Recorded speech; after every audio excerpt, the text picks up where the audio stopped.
Again, tipping points and puzzle pieces, 1 o'clock on Wednesday. And while this one probably isn't going to be your best time of the week, it's certainly going to provide information you need to make some decisions going forward because this show is all about decisions. It's about choices you make. It's about choices we make, the choices we make together, and how that'll form our future. As you might have noticed, Marwan is not with us today. And so after a couple hours of panic, trying to figure out what I'm going to do for a show, I decided to share with you something I've been working on for weeks. We have been at Resilient Ecosystems have been working on a document that we call More Than a Mission, Less Than a Manifesto. We talked a little bit about this last week, but we are almost done with it. We're about 80 to 90%. It's in editing now, and we're working on the projects piece of it to make it clearer for people to understand, and how we work really hard at connecting the dots. So let's start off by saying that not making a choice is still making a choice. And as we say, the future is our choice. Let's make one together while we have a choice to make. Climate change is happening. And I know a lot of you just stuck your head in the sand. That's okay. That's fine. Sticking your head in your sand is an option. But that's an option of not making a choice, and you're making a choice not to make a choice, which means the choice will be made for you. Hey, Justin. Sorry I didn't see you on Saturday. Looking forward to a discussion today. We are going to talk, it's probably going to be a fairly short show, but we're going to talk about what's going on and what we are doing in Resilient Ecosystems to address this and what we're asking people to join us to do. Again, making a choice, not making a choice is making a choice. So not doing anything, putting your head in the sand, not paying attention, being too afraid for the outcome, too afraid to talk to your neighbors, that's making a choice. It's a passive choice, and passive choices have consequences just like active choices do, except that you don't get to choose what the consequences are going to be. So today, we're going to talk about the things we're going to talk. Justin was saying he worked on Saturday, and hopefully we'll catch him next time. We will be there every Saturday. We will be at Cups Cafe on 4th and Pacific every Saturday at 10:30 in the morning. Okay, so we're going to talk a little bit today about the mission statement that we just finished drafting and the vision statement that we have drafted. And I'm going to put it in the chat so you can actually look at it. If it will all come through, we don't know if it will or not. Hey, what do you know? It did. All right. So the new mission is the Kitsap Resiliency Project vision is to bring the people of Kitsap County and neighboring counties together. Now, the reason we say neighboring counties is because we share borders on this peninsula with Mason County and with Pierce County and down by Gig Harbor. But we also are very close to Jefferson County, who are doing a lot of the same type of things we are. So we're just now reaching out to them. We will be in Jefferson County on, I believe, the 20th of August for their event and meet and greet. So we are creating a model of resilience, cooperation, and humanity where everyone from the homeless person to the neighborhoods and throughout the region has opportunity, has shelter, has food, health care, and education, along with all of the necessary services. In this way, we can embrace our core humanity and thrive together. That's the vision. That's the big picture of what we want to do. So now let's talk about the mission, which is how we get there. And I'm not sure all of this is going to come through. I'm hoping it will. The chat is somewhat limited sometimes. So here we go.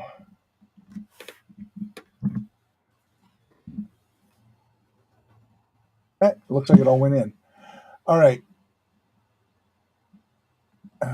Technical issues on my side.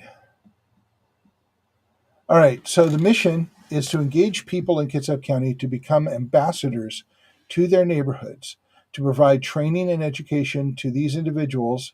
We will provide training and education to these individuals, enabling them to successfully engage their neighbors on a human level, to facilitate the building of community and capacity, to develop understanding and find consensus on the things that humans need to survive and thrive. Further, to collaborate with the neighbors and to determine factors that they find important. And, this is on the human level. So, food on the table, knowing that someone's going to, check up on them if they're sick, knowing that, someone has their back, that if they're struggling with, trying to keep even with everything, as we all know is so difficult these days because there's so much, that someone will help them in their neighborhood. And, the whole community gardening piece is that making sure that people have food on their table. And that's vitally important. Um, so together they can, this will lead to the first level of consensus and a building of priorities that everyone can work on. As neighborhoods become resilient communities, the ambassadors will facilitate a democratic process, electing a representative to a grassroots network made up of all the neighborhoods doing this work and participating in the Kids Up Resiliency Project. This is where the larger work begins, the work that changes the aging and inefficient infrastructure into a resilient one, where new rules for development are drafted and pushed to create human housing that can mitigate climate change, where water, food, power, communications, and all other identified issues can begin to be addressed. Finally, the democratic development of the Kitsap Resiliency Board, which will guide and project forward and guide the project forward based on the principles of humanity and resilience. Now, with all the stumbles I did, you'd think that I didn't write this, but I actually did.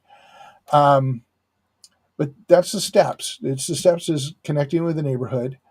The steps are bringing the neighbor together, going through a facilitation process of finding consensus amongst the neighbors about the important things that need to be done. Now, granted, we're going back to talk about tipping points for a minute. 20% is going to lead to 100%. So you don't need everybody; you just need a few working together, and everybody else will start joining in. Once we get to some number we haven't identified yet, we'll consider that a resilient neighborhood, and you can go through a process of electing a representative to a community group where we will work on the larger issues, and the whole scope of work that you just did within your neighborhood begins again. Why is that? Because your neighbors are going to have one set of priorities. Another neighborhood may not have that same set of priorities. And the representative is going to bring let's say, the top 5 priorities from each neighborhood together. And you're going to have to go through a process of communicating with your neighbors, communicating with the group, and coming to consensus. It's not easy work. It's roll up your sleeves and get it done work. But it's the only way we can have continuity and change. So it is a process, and that's what we're talking about. And that's what this whole Kids Up Resiliency Project is about. It's what Resilient Ecosystems is helping facilitate and has been pushing for the last 5 years. It's what we talk about every Saturday at Cups Cafe. And we talk about the whys, and we can go into a lot of the whys here. But we all know to some degree the whys. I have, by the way, this document, which will be out next week. Look for it at the Kids Up Resiliency Project. I will put a link to Dropbox so you can download it. I have each of the headers of each of the sections is titled by a song. So yes, this document has a soundtrack. You are free to listen to the songs as you read the document. I think that's a fun time. The first song is Running on Empty by Jackson Browne. And it talks about the shell game, the misdirection, the distraction, the tactics used to keep us from coming together. And so I want to share a couple of things with you. I'm going to try and do the technology here, so bear with me a second. Okay, the first one I'm going to pop in here. I think it's going to do it. There he goes on the bottom, is OpenSecrets.org. And Open Secrets is a really interesting website. It's a nonprofit organization that tracks funding and donations to politicians. You can find our local politicians. You can find politicians everywhere there. And what that gives you is an idea of who is donating, mostly corporations, maybe personal, who are donating to your representatives, and that might have undue influence on how they vote and what their priorities are. The next, I hope you all got a chance to write that down. The next one is GovTrack. This is a government website, and it will tell you what the voting record of all of your representatives are, and it will tell you what bills they have introduced, what bills they support and co-sponsor. And it's fun, kind of a little game to take the open secrets information and take a look at their voting history and their bills that they introduce and see what matches up, because some of it will. You can't help for it except for having that happen. So those are the first pieces of the running on empty. We have a lot of we all know who watch the news. It doesn't matter whether you're watching right wing or left wing. They all say the same thing, that our representatives aren't doing the job for us, and therefore we need to go farther and farther to the extremes. But we don't. We just need to come together and be we the people. And I know that some of you out there look at we the people and go, oh my God, the forefathers were slave owners and the forefathers were. Let's just put historical context on this stuff, please. Um, your great great grandfather might have run a brothel. We cannot put people who lived 246 years before us into the same context that we are using today. We can't. It's just not appropriate. What you have to remember is that the Constitution has an amendment process. The amendment process was designed to keep it current with new mores and new ways of looking at things. The fact that the amendment process has not been used as much as it needs to be. Let me see if I can turn this ticker off before it drives me completely crazy.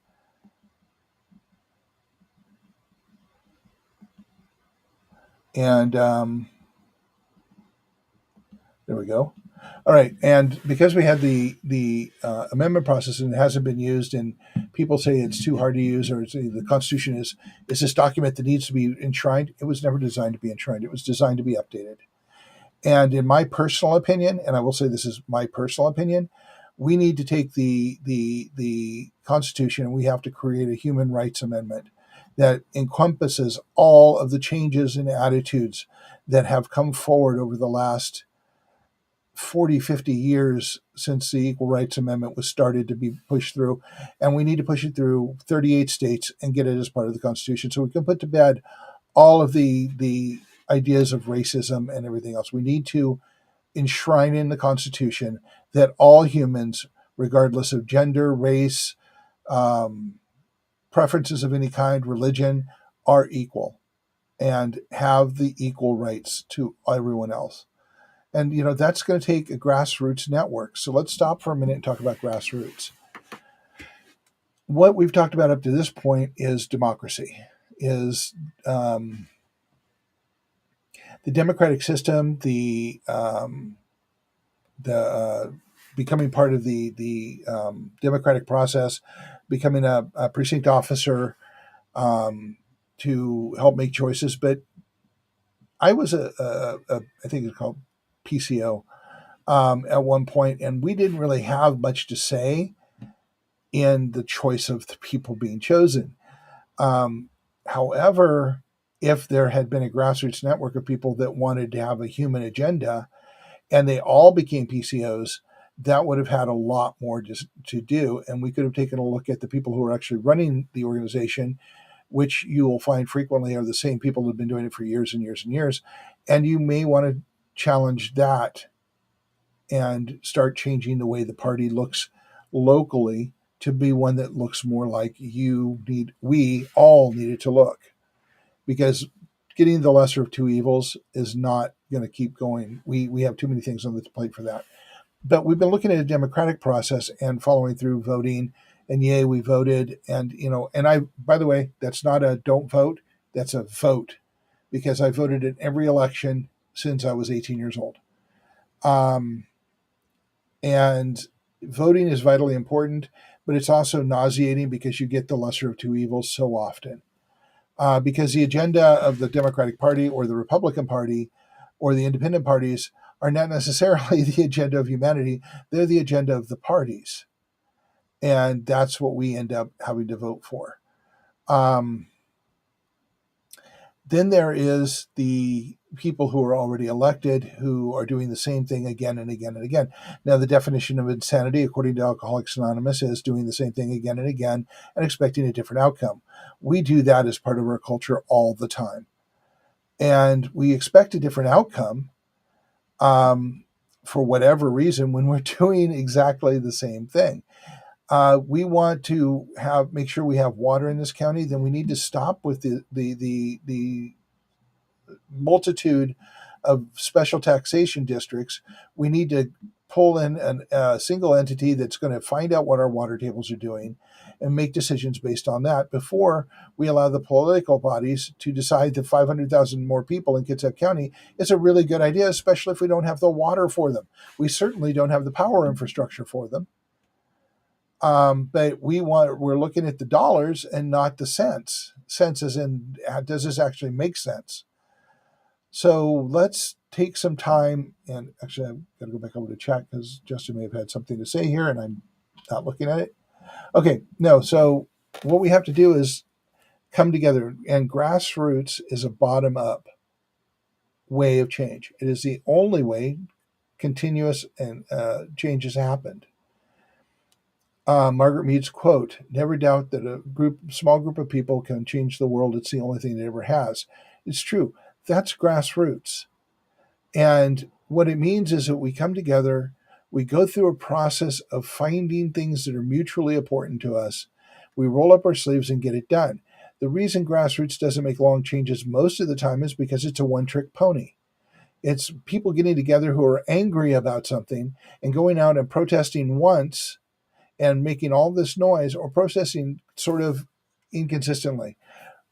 While that sends a powerful message and frequently pisses a bunch of people off, what really needs to happen is a bunch of people coming together for the long term, knowing that change does not happen overnight. It is not a light switch.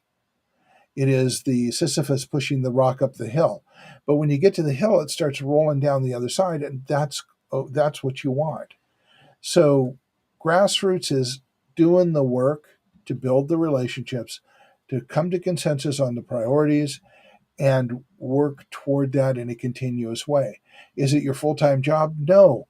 But spending 5% of that will make your life 100% better is a pretty good investment. So that's what we do, is we teach you how to do that. We talk about grassroots and how that works.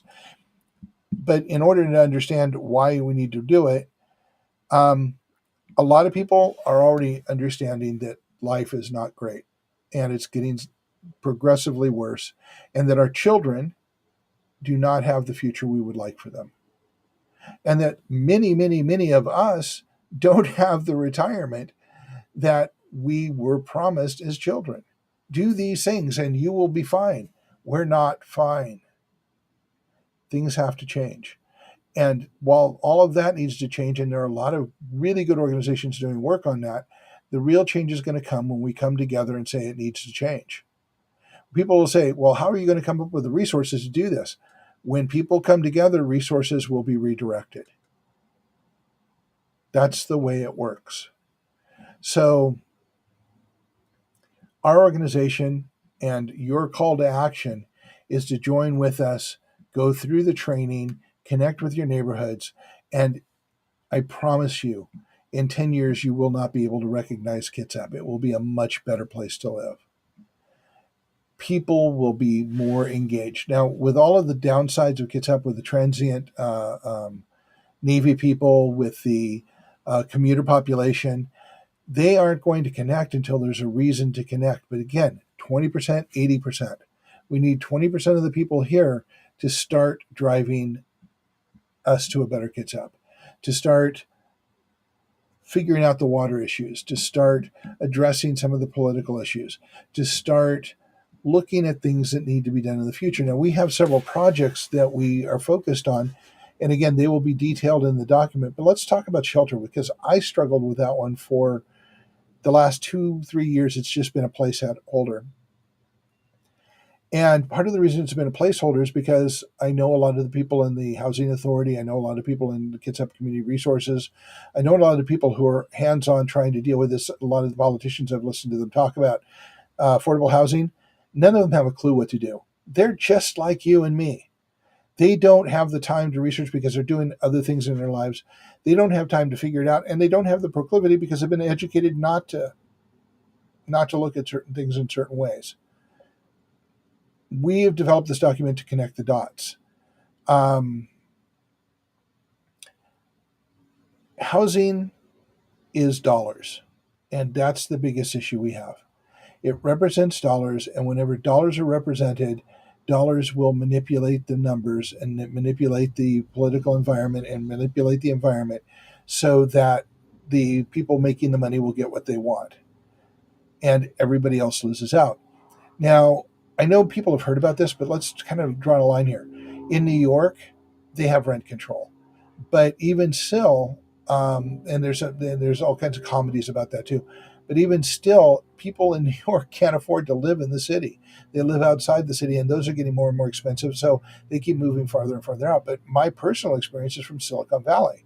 I worked in Silicon Valley, and I knew people that commuted 2 to 3 hours each way out to the Central Valley to work at Silicon Valley because there were no other jobs out there, and people couldn't afford to live in Silicon Valley.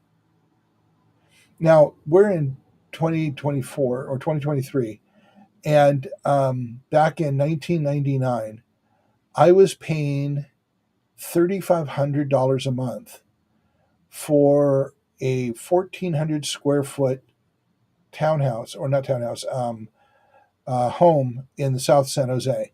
Farthest south you can get before you go into Gilroy and Coyote Valley and south of there. And I was just barely making it, even though I was making really good money, because everything was really expensive. And people up here don't have no idea what that is. But think about a 3 bedroom house costing $3,500 a month here.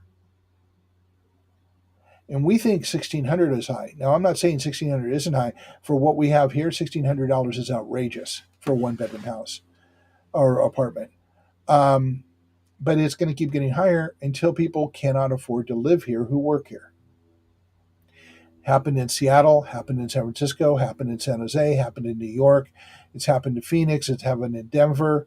Every city becomes this mecca for people to come, and the prices keep going up until the people who actually work there and make the least money have to travel the farthest to go to work, usually to serve the people who can afford the more expensive houses. Now, this is a really interesting thing, but let's take a look at 10 years in the future. We are seeing a degradation in our economy where more and more people, yeah, we have jobs numbers from $15 to $17 an hour, and they can't afford to live there. And there are fewer and fewer people that have the money to afford where we're going into the future. So, how does that look for 10 years down the line? It doesn't look very good. We have to change that thinking, and the only way we can do that is together. So, Justin said that Faircloth Act of 1998 was the beginning of the housing crisis. I will look that up, and we can, and I will put together a housing specific show, which we've been on our books for a while, and let's talk about that. I'd really appreciate that. But housing today, to change the view of why it's no longer a header, we build a whole lot of stick built houses with wood frames and whatever else. And quite honestly, to my opinion, from a construction background, they aren't very good houses. They're thrown up quickly, they're thrown up cheaply, and they're made to get people to move in for a lot of money and walk away from. A lot of people are buying the units to rent.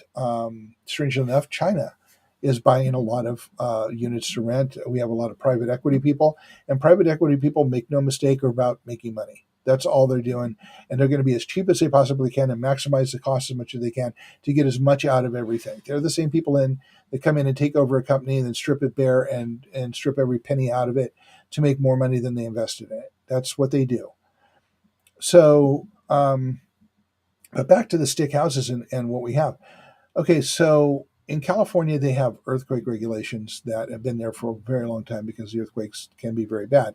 We have earthquakes up here, but not to the same. But we have a really big one that's in the making, and a great proportion um,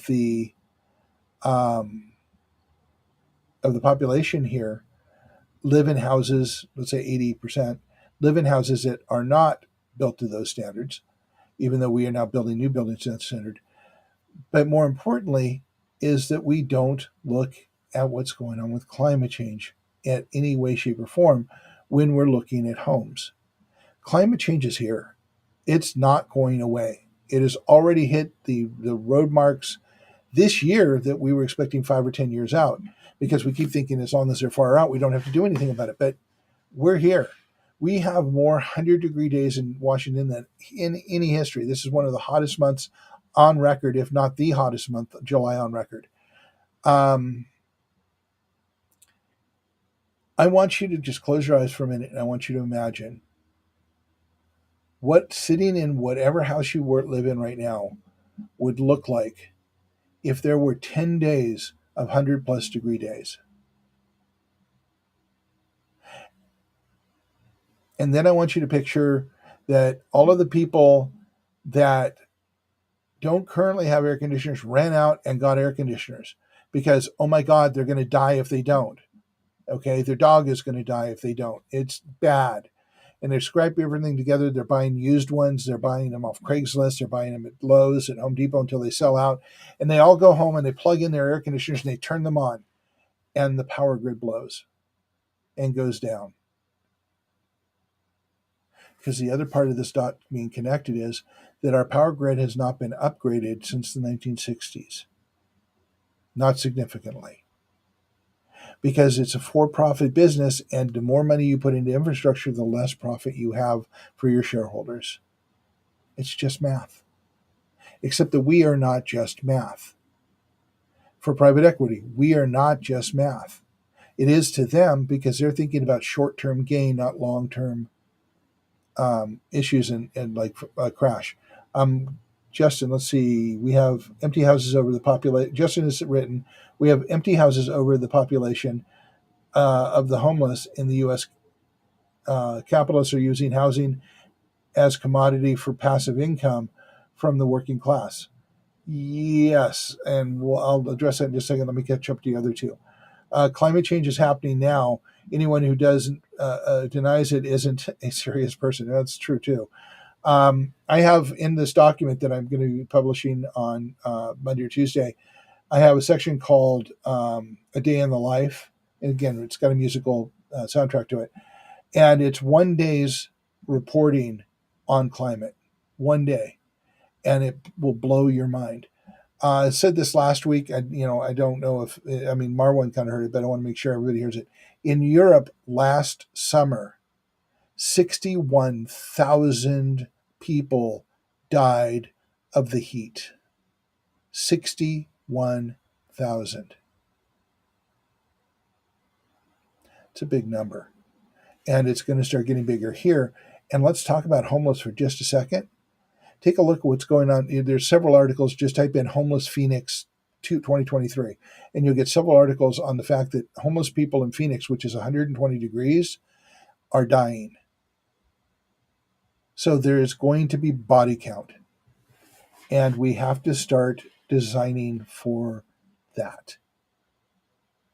Again, where are the resources going to come from for us to redo all of these houses to be moving forward? Well, the first thing we can do is we can start pushing for zoning and permitting and legislation that demands that all new houses meet climate requirements, like the houses in California that started meeting earthquake requirements. So we need to start coming together to do that, and a grassroots network is the only way to make that happen. So here we are in 2023, the year everything changed. We have passed so many climate milestones this year, and passing those milestones is not a good thing. It's not a race to see how many milestones you can pass. Each one of those milestones is irreversible changes to the climate. Yes, we're going to have climate migration from other places. We're already starting to see that. But what people in Washington State haven't thought about yet is our state on every map shows that we're going to have the least amount of change in the immediate future of a needed place. So where are people from Arizona going to come? And these are not the 500,000 people that are going to bring lots of money to Kitsap County. These are people who are going to be running from the lives that are collapsing. And people from south of the border who no longer have food because, like the state of Chihuahua a decade or so ago, lost 80% of its agriculture and created a crisis in Juarez because of the outmigration from Copper Canyon to Juarez and the city of Juarez. They're experiencing that same issue again at a much larger level. And it's going to be a cyclical problem that's going to keep damaging them. Where do you think they're going to go? They're going to keep going north because the farther north you go, the better life you're going to have, or the better chance of survival you're going to have. So let's get our shit together, folks, because that's what's going to have to happen. And let's do it together because we're going to have to focus on the human, not the political. The human is where this has to go because either we fix it together or we go away together. That's the truth. And fixing it together is going to require some unlearning. It's going to require a whole bunch of relearning, and it's going to become overcoming fear and constant messaging. We are messaged from the time we are old enough to start understanding the language to the time that our toes go up and we get put in the ground. And that messaging is to stop us from coming together. And we have to overcome that and find our humanity. And I'm not saying that I have all the answers or that we have all the answers or my team has all the answers. Nobody has all the answers. But the more people that come to the table, the more answers we get. The more answers we get, the more change we can push forward. The more projects go on the plate, the more nuance in the projects to make them more successful because we will understand why they're not being successful. I did 10 years at the Clean Technology Trade Alliance, seeing brilliant technologies that should be adopted and they weren't being adopted. They are still here, they are better than they were, and they still need to be adopted. And we need to work together to adopt it. This is what grassroots is about. This is how we change the future together because no one of us can change it on our own. You're right. We are all helpless alone, but we are not helpless together.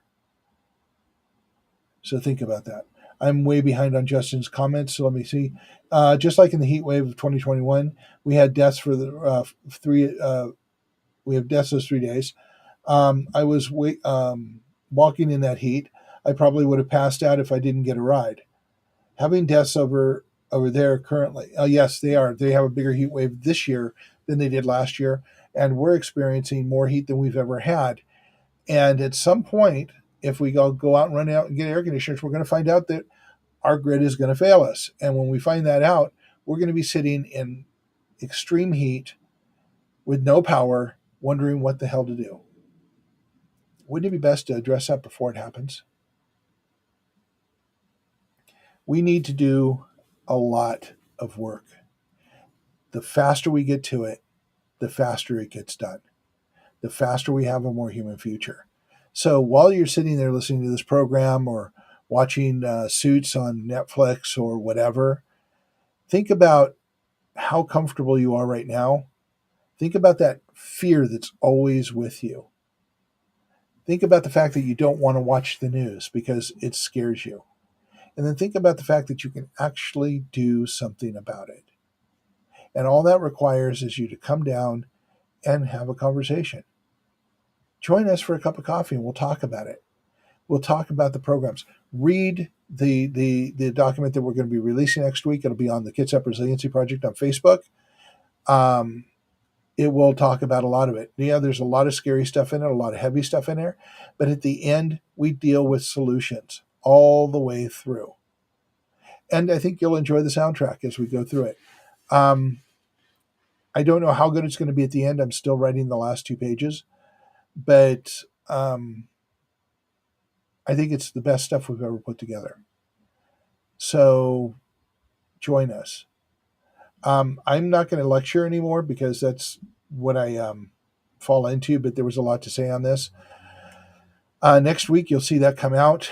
Marwan will probably be here next week, and we'll dive into it. I will schedule a housing episode to dive into probably in early August. There will be no workshops until early August, and the next one will be on the 5th. It will be at Gather Together, Grow Together, right above the food co-op in on Park and 5th. So it'll be at 12 o'clock, not 12:30, and you'll see that event on the Kids Up Resiliency Project page. Thank you, Justin, and we will talk again next week at 1 o'clock.